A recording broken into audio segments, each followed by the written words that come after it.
Welcome to Telusa YouTube channel and web portal. వెంకయ్యను ఉపరాష్ట్రపతి చేసింది ఎవరో తెలుసా?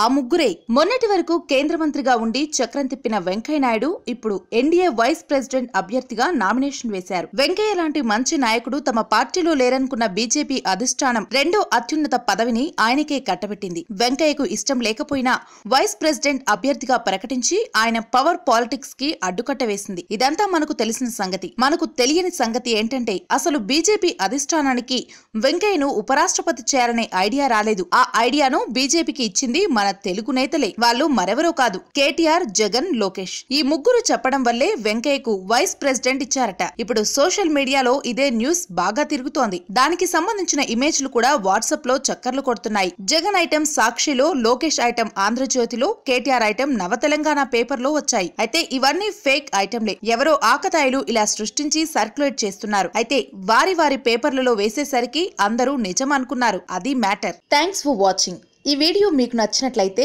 లైక్ చేయండి, షేర్ చేయండి. కానీ సబ్స్క్రైబ్ చేయడం మాత్రం మర్చిపోకండి.